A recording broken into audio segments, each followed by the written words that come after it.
Alright, good morning everyone. Today we're going to have our is this our fourth lesson? Is this our fourth lesson, guys? O hindi pa? Hello? Ito na ba ang ating fourth lesson? Naririnig ba ako? Yes, sir. Yes, Good. sir. Hindi ko kasi alam kung naririnig ako eh. Yes, sir. Alright, good. So, I think this is our fourth lesson. Church Management Plan. Alright, so sa Church Management Plan, I have here 10 lesson on Church Management Plan. So, number 1, define the mission and vision. Begin by clearly articulating the church's mission and vision statements.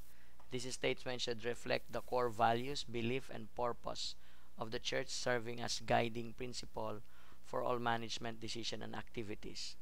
You can do a screenshot on this, guys. So, number 1, sa strategic planning, bago ka kumilos, bago ka gumawa ng kahit na ano, first is you should plan. At ang una mong gagawin is you should define your mission and vision.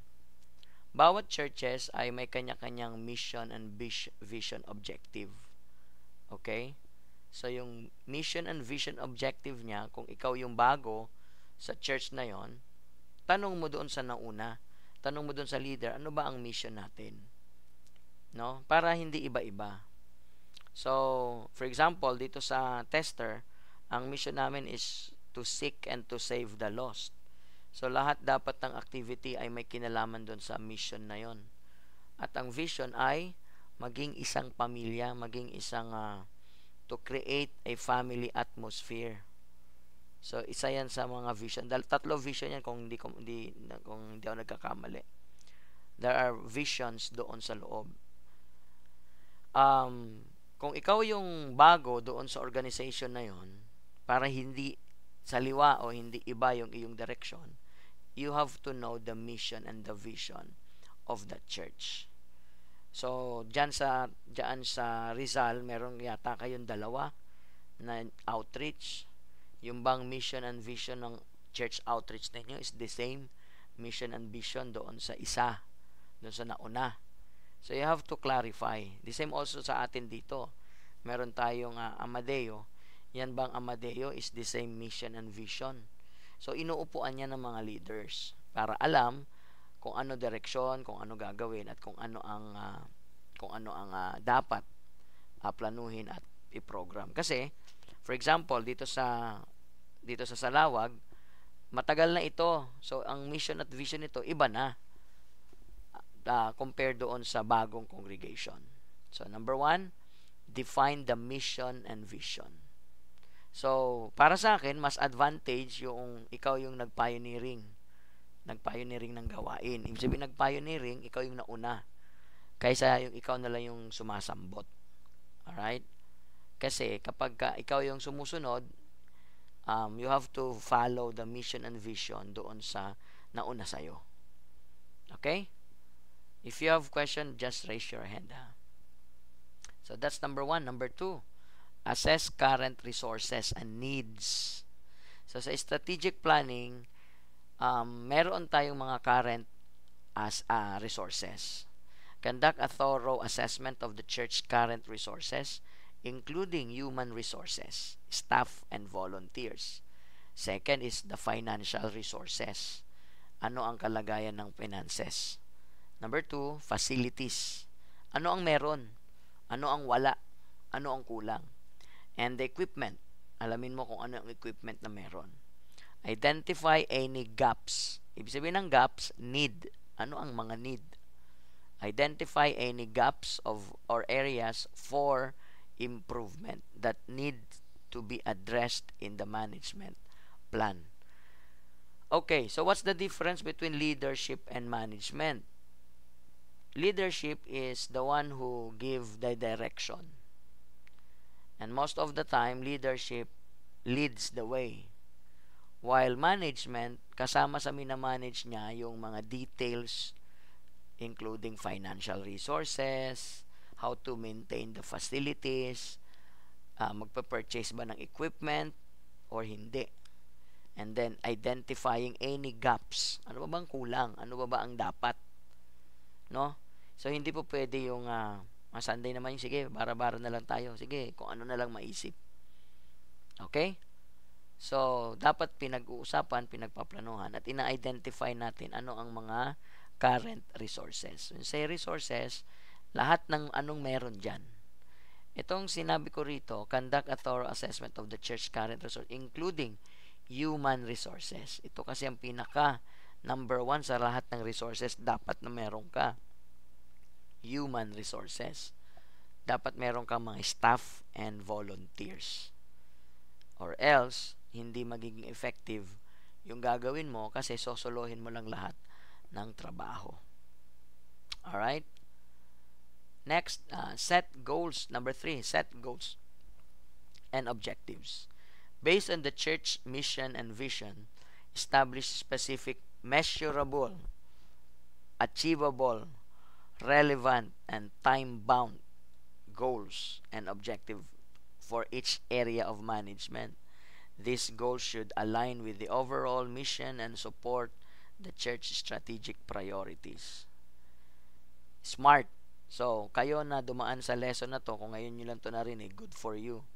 Doon sa mga dati nang narinig, good for you. Reminder na lang ulit. So, when we set goals, it should be SMART. For example, specific. Kunyari, ang goal mo, gusto naming dumami. Specific, gaano kadami yung madami? 1, 2, 3, 4, 5, gaano ba kadami yung madami? Basta madami. Hindi ganon kasi ang madaming salita, ano yan generic. So, dapat specific tayo. Gusto namin dumami ang miyembro. Anong klaseng miyembro? Matatanda, bata, lalaki, babae. I-specific mo. And then, measurable, nasusukat. And then, achievable. Achievable meaning, nagagawa, pwedeng gawin, hindi imposible. Hindi bro, by faith na lang tayo, bahala na ang sa taas. Hindi ganoon. Kaya nga tayo nilagay bilang mga ministers para ma-measure natin at ma-achieve natin. Kaya yung letter R is realistic, makatotohanan. Gusto nating sasabihin mo, kunyari, ang mission mo gusto natin lahat ng mga taga-Amadeo maging Christian. Lahat ng taga-Amadeo. Di ba? Parang masyadong mukhang tunay, magandang pakinggan, pero hindi realistic. Yun yung ibig nating sabihin. And then timely. When you say timely, time-bound. In a matter of 2 months, dapat ito nangyayari. In a matter of 3 months, dapat ito nangyayari. In a matter of 1 month, dapat ganito nangyayari. So, may time frame. Nasusukat siya. So, if we want to set goals and objective, kinakailangan ma-establish natin yung SMART goal setting. Alright? Basic lang po yan sa pagsiset ng goals. Meron pang details on it. Alright? Number 4, develop policies and procedures. Create clear policies and procedures for the key aspects of church management, including financial management, personnel administration, facility maintenance, program planning, and safety protocols. Ensure that policies are documented, communicated to relevant stakeholders, and regularly reviewed and updated as needed.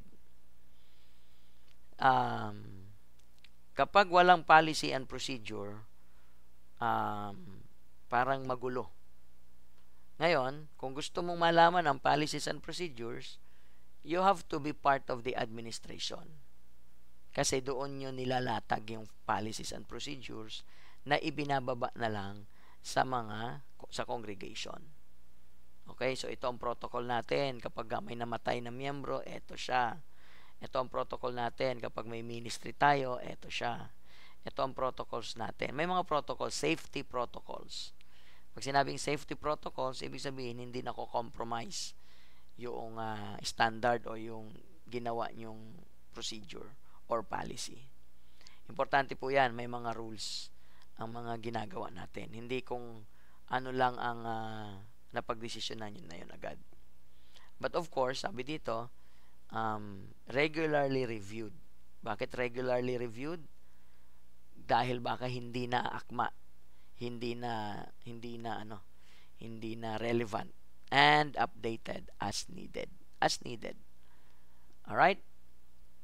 Next, number 5, establish leadership structure. Define the leadership structure of the church, including roles and responsibilities for minister, staff members, board members, and volunteer leaders. Clarify lines of authority, decision-making, processes, and accountability. Mechanism to ensure effective governance and oversight. Okay. Dito maraming nagkukulang ang iba. Kasi, ang nangyayari, ang decision maker, lahat, kailangan merong decision-making processes. Paano ba natin pinaprocess ang isang desisyon? Hindi rin naman po pwedeng isa lang ang nagkukumpas ng desisyon. So, i-establish natin yung leadership structure. Ano ba ang structure ng leadership dito? Kasi, bawat churches, bawat congregation, kanya-kanyang establish ng leadership structure yan. Merong iba, single leadership. Kung yun ang pinagkasunduan ng kabuuan, walang problema doon. Yung iba naman, democratic type of leadership. Kinakailangan majority win. Mga ganon. So, it depends on the congregation kung ano yung akma, kung ano yung akma sa kanila, relevant sa kanila, na hindi rin natin nasasagasaan ang doctrine. Sa Biblia, required na mayroon talagang deacons and elders. Dahil to establish leadership, sila talaga ang nasa Bible na mag-lead. Pero dahil wala pang deacon at elders, kasi may qualification din ng deacons at saka elders, kung nag-church management 1 kayo, doon diniscuss yan, kung wala pang deacons and elders, mga ministers muna, mga volunteer leaders, mga committee leaders, ganun muna. Until such time na mag-matured ang buong congregation at makapag-set sila ng elders and deacons. So, dapat kasama din sa goal setting ang mag-establish ng elders and deacon sa isang congregation. Well, I will suggest, as part ng establishing leadership structure, ikaw na nag-umpisa dyan, dapat part ka ng eldership and deaconship. Alright? But it will take time bago magkaroon ng deacon and elders kasi ang requirements ng Bible, hindi dapat baguhan. At saka able to teach. Marunong magturo. Hindi tinatanong diyan kung marunong magsalita o marunong tumayo, ha. Dapat marunong magturo. Okay, marunong kang magsalita, marunong kang tumayo sa harapan. Ano ituturo mo? Kung kulang ang iyong doctrine, kulang ang iyong theology, hindi mo masyadong aral ang Bible. Baka kung ano lang mapagdesisyonan. So, importante sa establishing leadership sa church, yung lalim niya sa pangunawa ng salita ng Diyos. Alright? Now, hindi rin naman ibig sabihin na siya yung may pinakamaraming alam sa Bible, and then automatic siya na rin ang pinaka-leader. Kasi, yung iba, maaring theologically matalino, pero pagdating sa critical thinking, managerial thinking, medyo hindi siya wala siyang practical or critical thinking. Alright? So, kaya nga nakalagay din sa requirements ng eldership, maayos ang kanyang pamamahala sa kanyang sambahayan.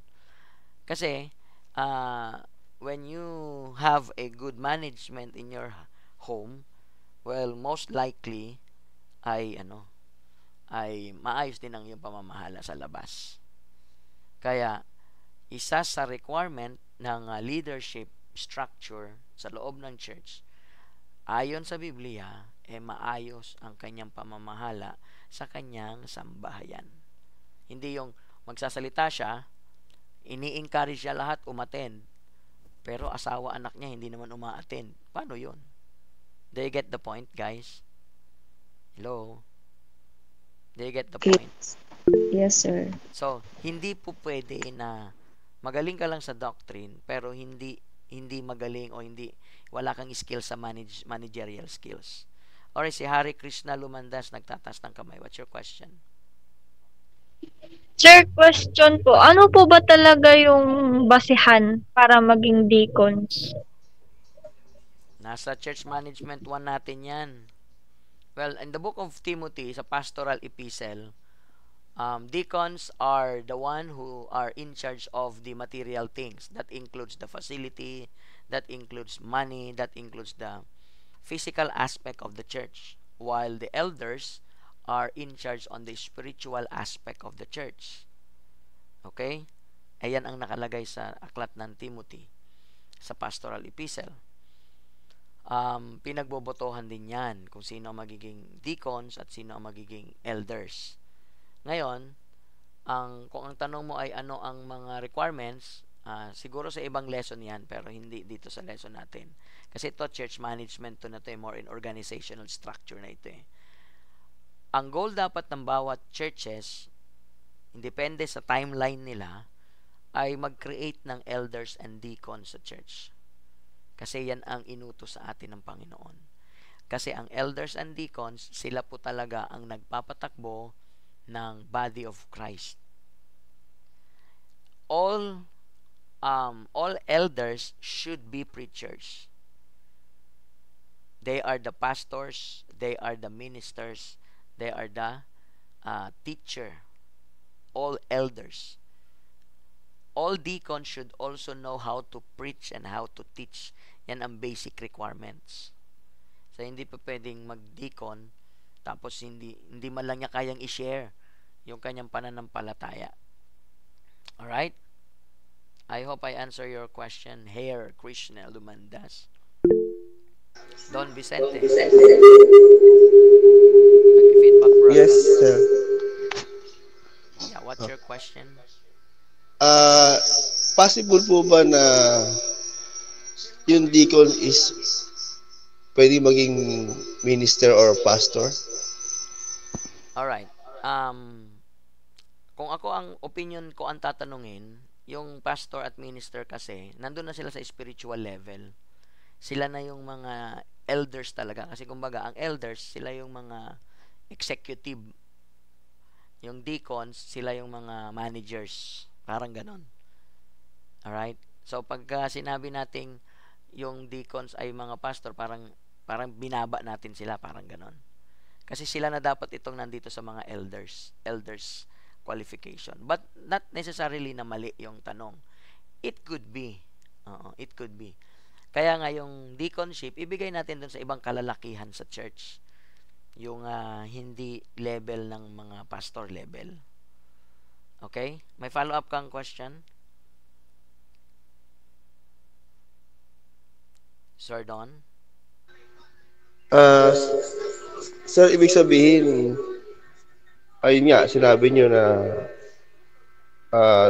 yung pastors is hindi pwedeng maging deacon kasi bumababa yung level. Not necessarily technically hindi ganon. Pwede naman, kaya lang, doon na sila sa elders, mas maganda. Parang ganon. Okay? Hello?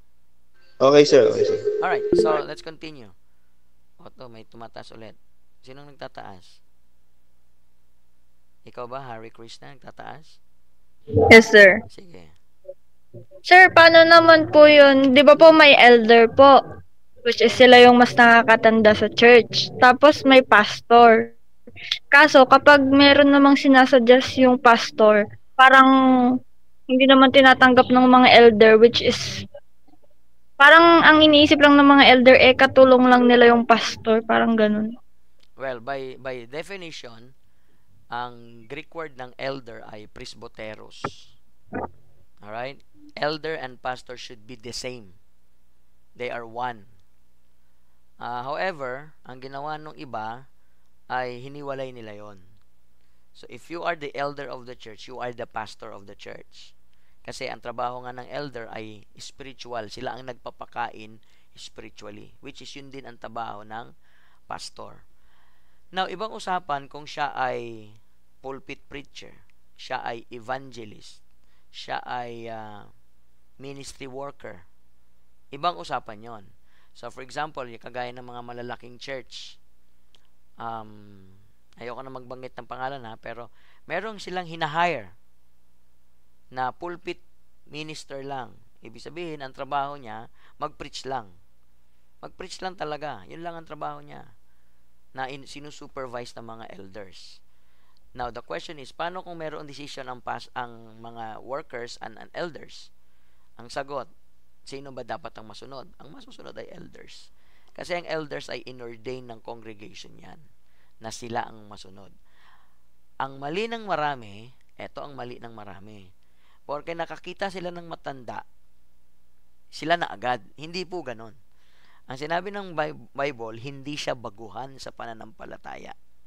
Maaring matanda siya, pero bago lang siya, hindi pwede. Maaring matanda siya, may edad siya, pero hindi niya kayang mag-preach, hindi niya kayang magturo. Hindi rin pwede. Maaring matanda siya, pero kulang ang alam niya sa Bible. Ano ipapakain niya sa kongregasyon kung kulang alam niya sa Bible? Kaya ang pagpili ng elders ay hindi ganoong kadali. Kasi siya yung magiging leader ng buong congregation. Okay? So, importante na ang napili ay meron talagang kakayanan inside and outside. The spiritual side and the managerial side. Okay? Alright? O, to si Brother Don, nagtataas. Okay, si Krishna, follow up. Kasi sir, meron po akong kilala. Pero hindi ko na lang babanggitin yung pangalan. May kilala lang po ako na hindi naman marunong magsalita yung matanda. Pero syempre dahil matanda siya, tinawag na lang nilang elder. Ayun. So, if the process is wrong, the outcome will be wrong. Mahirap nang mag-repair. So, kaya nga importante, bago mamili, dapat tama muna ang pagpili. Ngayon, kapag nagkamali ka ng pinili, magsasuffer lahat. Katulad lang din yan sa pagpili ng presidente. Napunta doon ang usapan. So, kapag nagkamali tayo ng pagpili ng presidente, ay magsasuffer ang lahat. Kaya nga importante, pag mayroong ordination para sa mga elders, ang congregation, kasi ang congregation ang mag-a-agree nun na ito okay to mag-lead sa amin. Kasi, napatunayan na. Alright?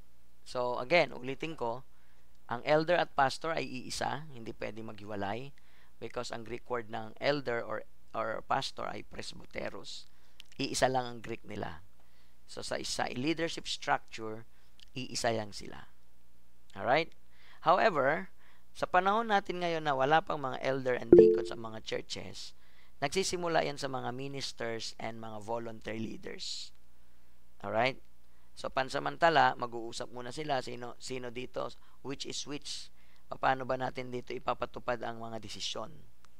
Ganoon.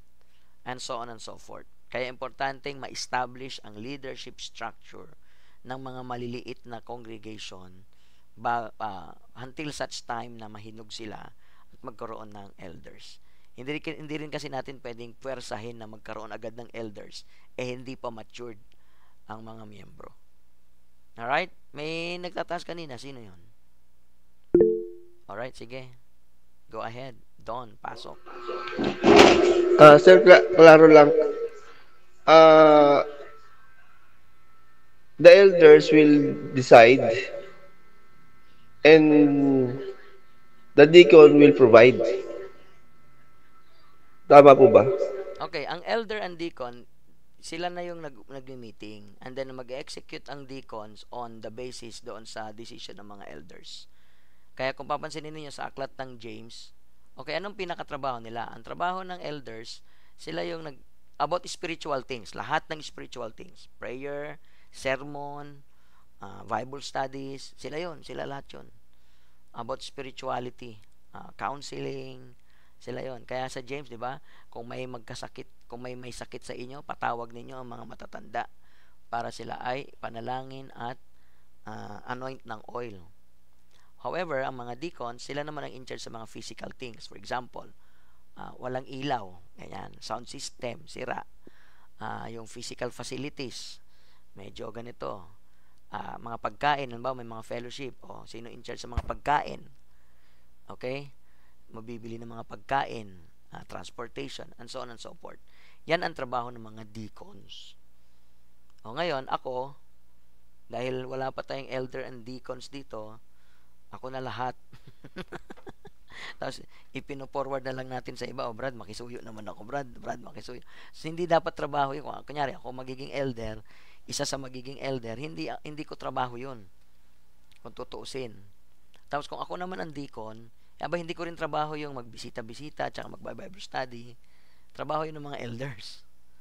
So, kapag wala pang elders and deacons, mapipilitan ang mga katulad namin na ministers, evangelists, na akuin muna yung responsibility habang nagpapahinog tayo ng mga soon-to-be elders and deacons.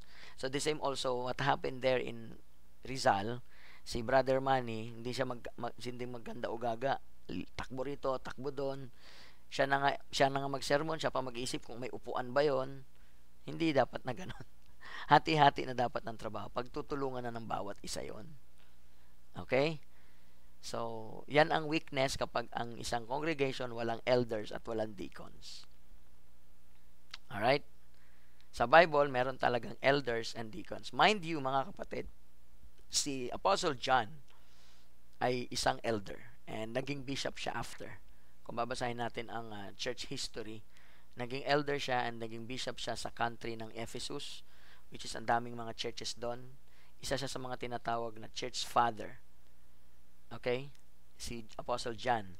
At nagkaroon si Apostle John ng mga disciples na naging church father din, kagaya nila Polycarp, na naging head din ng naging Catholic. Parang ganon. Wala pang Catholic noon, pero kinilala nilang isa sa mga head nila yon, na kasi mga elders yon, na tinuruan ni John. Si John naman, during the 12 disciples, siya ang pinakabata. Pero noong namatay na nga, namatay ang mga apostol, si John ang pinakahuling apostol na nabuhay at naging elder siya ng church sa Ephesus. At soon, naging bishop siya doon, according to world history. Alright? Okay, let's proceed. Number 6, allocate resources. Develop a budget that aligns with the church goals and priorities, allocating resources appropriately to support various ministries, programs, and operational needs. Monitor financial performance regularly and make adjustment as necessary to ensure financial stability and sustainability. So, ano lang to? Common sense. Kapag meron tayong ministry, mag-develop a budget that aligns with the church goals and priorities. So, ilalagay natin kagaya niya, food, electric, water, phone, internet. Isusulat natin yan dyan kung ano yung dapat. Alright? Hindi yung, bro, meron tayong ministry tapos wala namang allocation pala ng budget. Okay? So, kaya natin pinag-aaralan ng management kasi para this is the body of Christ, para ma-manage natin ng maayos ang kaharian ng Panginoon dito sa lupa. Tayo ang kanyang pinagkatiwalaan dyan. Alright? Number 7, implement system for communication and collaboration. Establish communication channels and system to facilitate effective communication and collaboration among churches, among church leaders, staff, volunteers, and congregation members. Utilize technology tools such as emails, newsletters, social media, and church management software to streamline communication and information sharing. So, hindi na to medyo bago sa atin. Kaya nga may mga GC na ang bawat congregation. Nung araw, wala pang ganun. Talagang nagpapatawag. Walang cellphone, walang telepono, walang internet. Sa ngayon, yung communication and collaboration ay nagagawa na yan. Tapos every Sunday, merong church leaders meeting, staff meeting, volunteer and congregation meeting, and so on and so forth. Ang active na church ay laging nagpapamiting. Pag hindi na active ang church, wala nang meeting. Tapos hindi alam ng miyembro ano nangyayari. Ngayon, kung yung miyembro gusto niya malaman kung ano nangyayari, umattend siya ng meeting. Tama, di ba? Para hindi siya nabablangko sa mga nangyayari. Kasi lagi namang nagpapamiting yan eh. Alright? So, ito yung pag-implement ng system for communication and collaboration. Sa palagay ninyo, bakit importante mag-implement ng system for communication and collaboration? Anyone? Well, it's simple, 'di ba? Para doon sa mga instruction at saka doon sa mga gagawin. Okay? So, kailan ba nauso ang GC? May idea po ba kayo kailan nauso yung GC? Parang 2015 lang, hindi. 2017 o 2016 lang. Kasi 2015, ang cellphone ko pa noon, pangit eh. Wala pang GC. 2016. Mga 16, 17, di ba? Imagine, nung panahon na yun, walang GC. Hindi maya-maya ang meeting. Ngayon, merong lang gustong sabihin, na GC na agad. Alright? Tapos may mga Zoom meeting, may mga online meetings. Ulitin ko, ang active na church, laging nagpapamiting. Bakit nagmi-meeting? Kasi, laging may ginagawa. Bakit laging may ginagawa? Kasi nga active. Pero kapag ang church, Sunday lang nakikita ang mga miyembro, tapik-tapikin ninyo yung mga nangunguna para yatang ang bagal natin. Para yatang wala tayong ginagawa. Paparating na ang Panginoon, wala tayong ginagawa. Tapos, pagdating pa ng Sunday, parang lalamya-lamya, parang inaantok na parang ayaw magsamba. No? Tapos tatawagin sarili niya Kristiyano. Sa isang banda, malaki ang tungkulin ng mga leaders kung paano panatilihin active ang iglesia. Alright? So mag-establish tayo ng communication channels and system to facilitate yung effective communication. Yung bang napaparating ng mga miyembro yung concern nila, dapat merong tawag doon, channel or system. Sino yung nagtataas kanina? Jolly ba yon? Sino po yung nagtataas kanina? Wala? O sige, tuloy tayo. Sige, Ako, sige. sir, kanina. Mary Joy po. Sige, Mary Joy, go ahead. Wala na po, sir. Nasabi niya na po eh. May, ano yun lang po sana ko yung sabi, bakit po kailangan magpa-implement po ba yun? Para po sa akin, para magkaroon yung kaalaman yung mga members, hindi sila mangangapa po, ganun. Tama. Para yung opinion nila marinig din po. Tama. At saka masabi mo rin kung ano gusto mong sabihin. Tama. Thank you. Alright? That's good. Okay. Let's continue. Number 8, provide training and development. Invest in training and development opportunities for church leaders, staff, and volunteers to enhance their skills, knowledge, and effective in their respective roles. Offer leadership training, workshop, seminar, and mentorship program to support continuous growth and improvement. I would like to commend every one of you because number 8, yung ginagawa natin, ito mismo yung number 8. Nagpo-provide tayo ng training and development. Kasi tinan mo yung ibang congregation, hindi tinatap ang mga member, hindi nila tinitrain, wala, malamya, mahina. Pero kayo, tinrain kayo. Tinan nyo, nung tinitrain kayo, dumami tuloy trabaho nyo. Di ba? So, importante sa isang church na dapat natitrain niya ang kanyang church leaders, staff, volunteers to enhance skills, knowledge, and effective. Yung mga seminars is good. Attend tayo ng seminar. Yung mga camp, that is also good. For example, this coming youth camp, pumunta kayo. Huwag nyo sabihin, ano lang naman yan, wasting of time, laro-laro. Hindi. That's not the point. The point is, obserbahan ninyo paano sila mag-host. Obserbahan ninyo ang lesson. I-note ninyo kung ano yung mga kulang sa palagay ninyong kulang. I-note ninyo yung good things. I-note ninyo ang bad things. Pagdating sa pagkain, kakain kayo. I-note ninyo, marami bang pagkain ito? Kulang bang pagkain ito? Kasi, one day from now, kayo din ang mag-host. Amen? Kayo ang mag-host. Ngayon, pag nag-host kayo, hindi mo ngayon alam. So, mag-observe ka doon sa mga ginagawa ng iba. So, this coming youth camp, I hope to see you all. No? Maganda yung gustong gawin din ng Metro Manila sa camp. Dito natin gagawin yan sa Amadeo. Alright? So, one of the good thing is to provide training and development. Kapag ang leader niyo ay nagbibigay ng mga training to develop yourself, attend it. Attend. Sabihin ko sa inyo, no, marami akong natutunan sa church na hindi ko natutunan sa school. Isa sa mga natutunan ko sa church na malaking bagay sa school at sa trabaho ko, yung mag-sermon. Ang una kong public speaking experience ay sa mga cell group muna. Tapos, nagsisermon ako sa mga youth nung kabataan ko.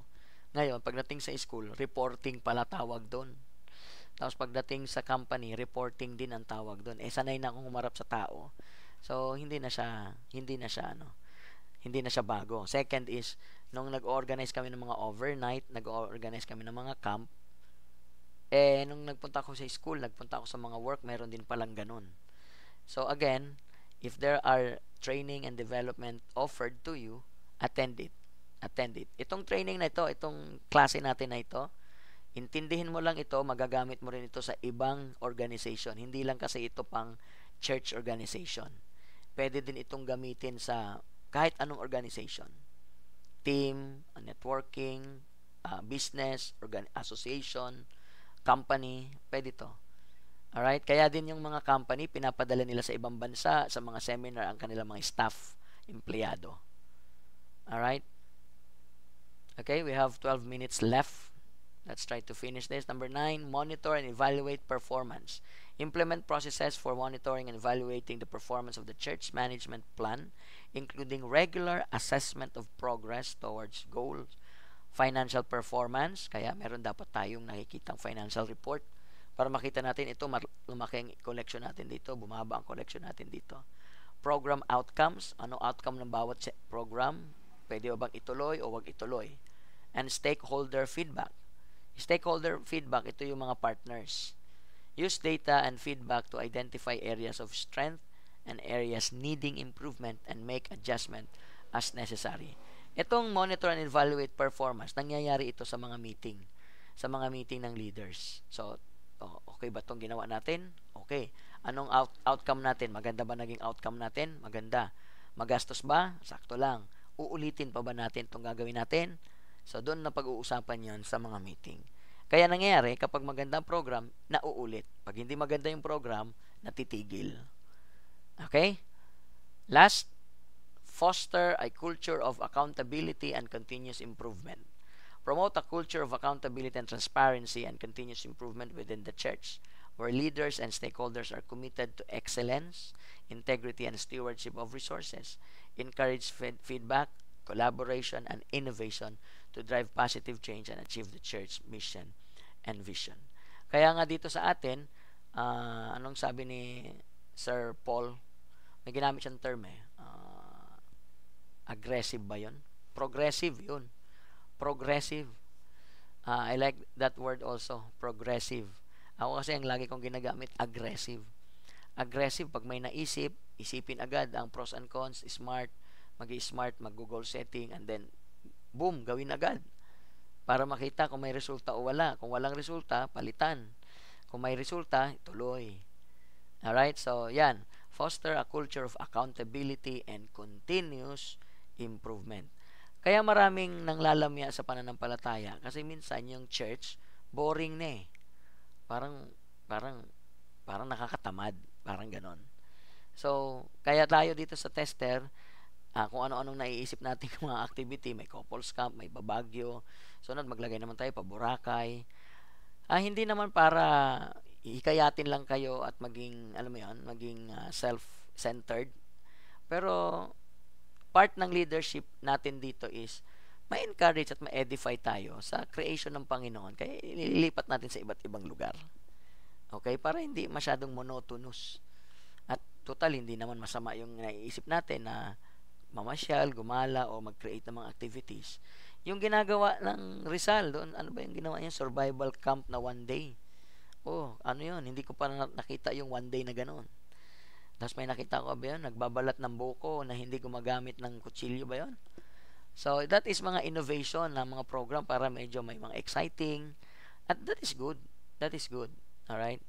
Kasi that is fostering a culture of continuous improvement and accountability. Alright? So, that's the 10 church management plan. Again, number 1, define the mission and vision. Screenshot yun na po ito ha. We have 8 minutes. And then let's proceed sa ating quiz if you don't have any question. Number 2, assess current resources and needs. Number 3, set goals and objective. Number 4, develop policies and procedures. Number 5, establish leadership structure. Number 6, allocate resources. Number 7, implement system for communication and collaboration. Number 8, provide training and development. Number 9, monitor and evaluate performance. And number 10, foster a culture of accountability and continuous improvement. Any question? Pag agree kayo, i-thumbs up nyo lang. Agree ba kayo? Walang nag-thumbs up. Walang gustong umagree. Yan, si Jennifer, si Abigail, si Hari Krishna. Alright. Dami naman ng kay Mary Joy. Sumasabog. Alright, so this your finally, by following these steps and incorporating the input and participation of church leaders, staff, volunteers, and congregation members, you can develop a management plan that effectively support the mission and goals of the church, fosters efficient and accountable operation, and promotes the spiritual growth and well-being of its members and community. Alright, so this is your question. Kaya lang guys, itong 6 to 10 kasi, pwede nyo na i-screenshot. Itong 6 to 10 ay essay supposedly ito. Pero, sige, gawin nyo itong essay at the same time. Meron itong at the same time ha. Sabay-sabay na ito. 6, 7, 8, 9, 10. Make a 5 minutes video. For example, pag tinanong, do you think having a mission and vision is necessary? Why? So, i-video mo yon. Pero wag mo nang putul-putulin. Post mo lang. Okay? Kasi gusto ko makita ang mukha nyo eh, na sumasagot. Kasi oral recitation kasi dapat yan gagawin ko. Alright? So, again, ulitin ko ang instruction ha. Written pa rin ito. Written. Pero itong 6, written pa rin to ha. 1 to 10. Written yan. Sulat nyo yan.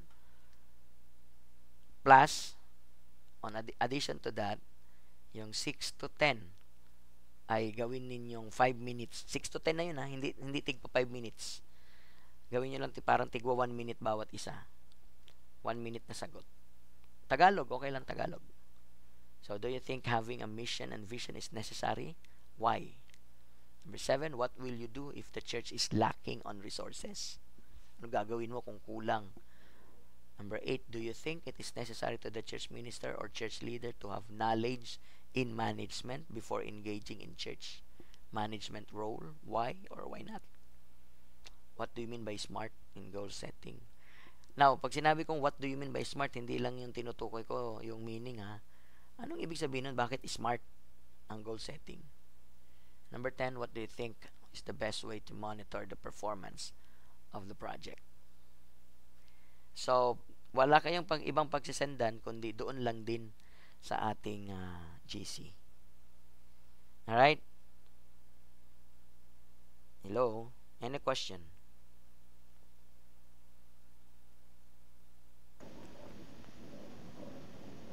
Yes, Jolly?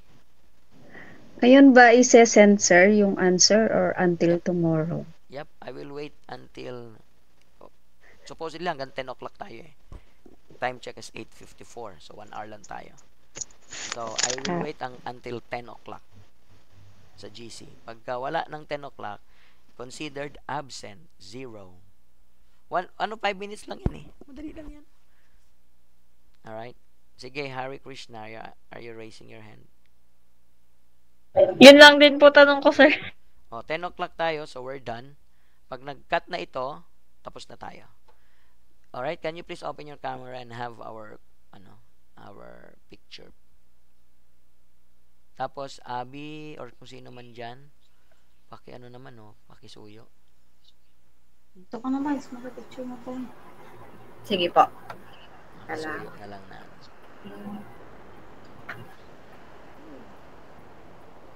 Sino pa yung wala? Jennifer, yan. Sorry ko, nagpa-drive eh. Ay. Pastor John, okay lang po ba i-escape natin yung para makita lahat yung tab? Okay. Ang problema ko kasi hindi ko mabuksan yung aking Sige lang. I will do that. Para makita po. Parang ang gusto kong makita kasi may ganyan eh. Okay po. Para makita ko kung anong subject ito at saka anong day. Sige po. Sino pa? Ano ba to? Nakikinig ka ba, Patrick, dyan? Naka-loudspeaker Ayos ka ba na. dyan? Apo. Eh, di naririnig Ano? ni Sir Manny yan. Wala na po. Nagpahinga na. Nahiga na po. Sige. Dun sa, may pinuntahan lang po ako saglit eh. Ayan. Sige po, mag-screenshot na ako. In 3, 2, 1, smile. Wait lang, ha? Teka po. Paano ko kukuha yun? May 3 others pa pong